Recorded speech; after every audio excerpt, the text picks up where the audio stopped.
Hey guys, Taylor Stewart here. We're back with our Blue Wave Sports panel. We have Andrew, Edward, and Brooks. Okay guys, let's get it started. NHL lockout, what's going on? Well, in my opinion, I think the lockout's going to continue for at least another months, maybe even the whole season, because honestly, they are completely apart in the deal. And I think eventually the owners will get the better deal. But So you're saying hockey this season not going to happen? there's a possibility, in my opinion. Yeah, I got to go with the controversies of it. Just from the disputes, you can tell I have not seen an end of it like anytime soon. No, it's probably going to go for a lot longer than it really needs to go. Yeah, I agree with the two gentlemen here. I definitely don't think it's going to happen. I think actually we're not going to have a season at all. So, I mean, with the players rep being Donald Ferrer from the MLB back in the day, I just don't think it's going to happen. The guys are just too apart on many reasons on money and structure of the league and percentage. So I think it's a wrap. I think this season's going to be over and it's going to be a loss. We've seen this a lot in other sports recently where, teams don't, or owners and players don't seem to be getting along, and all of a sudden they don't want to risk not playing games. So all of a sudden they come to an agreement. I mean, when you think about it, we're arguing over 2% here, 1 or 2%. So you guys, we're all in agreement here that no season. No one thinks they'll be able to get it together for any games? Probably not, no. Probably I not. don't think so. Moving on to the NBA, we have preseason going on. Now, a lot of teams like the Lakers, who had a bunch of hype, aren't really living up to it. What do you guys think about the preseason, and who do you think is going to take home the ship this year? I think Oklahoma City is going to win it this year. They didn't add that big of a player, but they have their core players back with Kevin Durant, Russell Westbrook, Serge Ibaka, and they have a big man, which the Heat do not have, and that's going to hurt the Heat in the end. And then the Lakers, Dwight Howard's back is an issue, and honestly, I would take Durant over Metta World Peace any day. I'm sorry. Sorry, call me an old fan, but I got to go with the Lakers on it. Still, there's a place in my heart for the Lakers. I'm feeling, I don't know, it's a feeling I'm getting, but I'm feeling the Lakers can pull it out and they can make that comeback. That everyone's underestimating them, but I'm seeing them.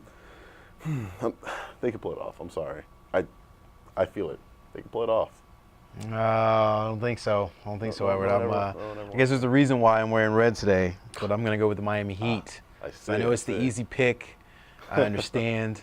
We won the championship last year, but I feel that with the offseason guys that they just picked up, they're going to be able to stretch the court and they're going to be able to shoot threes. You're going to have Ray Allen, who's healthy, Rashard Lewis coming off your bench, which is very nice. And you also got a better Mario Chalmers, and also you have a better Norris Cole as a second-year player. And then the Lakers, I don't like the Lakers at all. I mean, they're just bad. I mean, they're just bad. They were 0-8. They're gonna have to. It's gonna be time until they get the chemistry going to this team to actually be a factor in the Western Conference.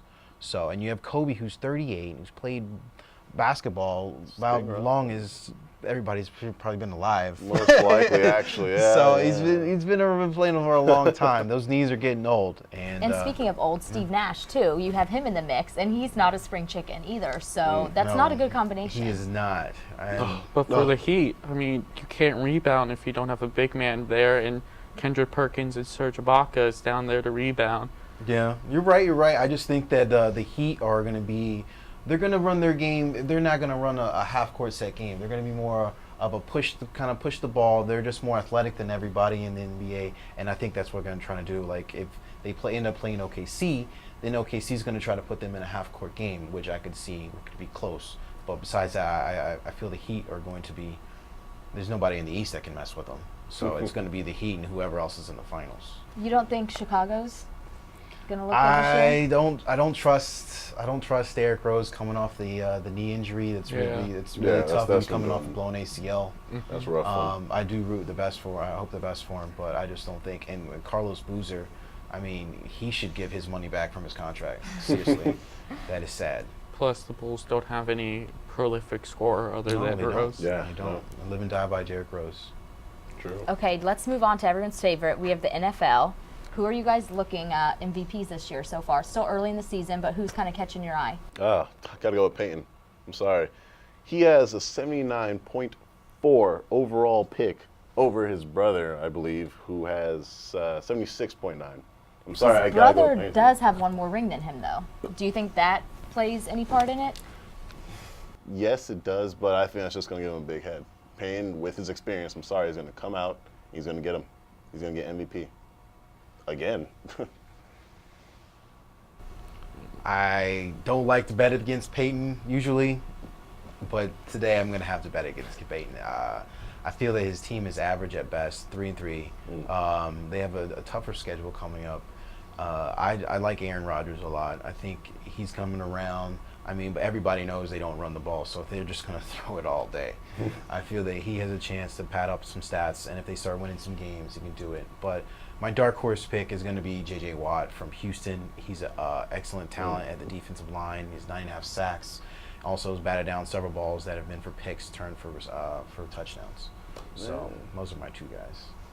You guys are completely missing the top favorite for the MVP, Eli Manning. Since 2011, he has 8 fourth quarter victories when they're down. He leads the league in passing. He's led the Giants to 5-2, who, quite frankly, have never been talk of New York with the whole Tim Tebow, Mark Sanchez debacle. He's been an underdog, and I feel like he's ready to win his first MVP and put himself among the elite quarterbacks in the NFL. Oh, Eli's totally elite. I'm not doubting that. He's one of the best. I've seen him beat my team several times and made me cry. It's really bad. But I just don't think that Eli can do it as an MVP. He's an elite quarterback, but when you look at MVP, I don't think that's going to be Eli this year. The thing you guys are forgetting is that MVP, yes, football is about a team effort here, but MVP is still the person.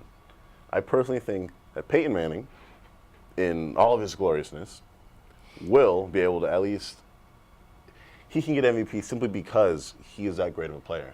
Yes, his team is what's going to help him get MVP, but I think you guys can't forget that Peyton Manning is still an experienced, very, very good player. But he's coming off of 4 major neck surgeries. That's True, a concern. but it's still...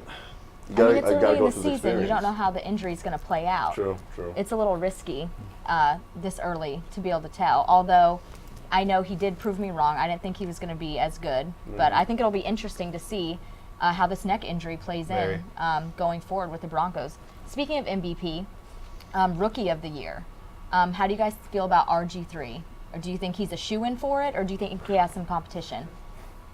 Wow, as a Cowboys fan, I hate the Redskins, and I don't like anything that has to do with them, but they have a special player on their hands. I think they went with the right pick at number 2. The guy has a 70% completion rate, excuse me.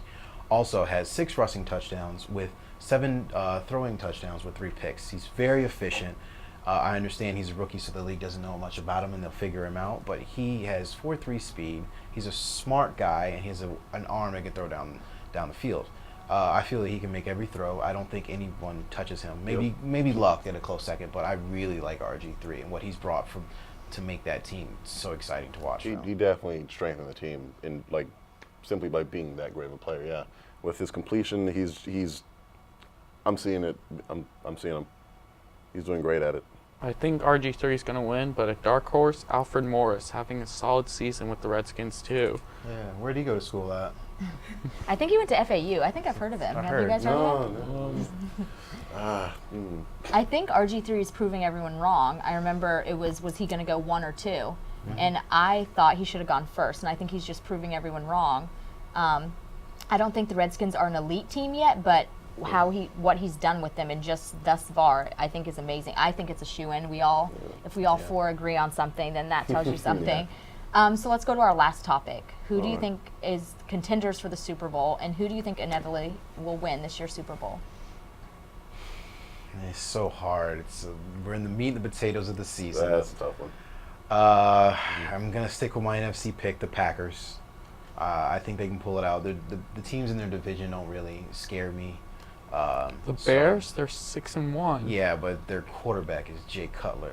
He's playing very well this season, and that defense, and teams cannot score against them. So. I mean, he's played well since he's got to Chicago, but I mean, the last time they got to the NFC Championship, he got injured. So I mean, I don't think that line can keep him protected all year. I mean, if you really saw what Sue did to him, almost sat on his head on Monday night, it's kind of crazy.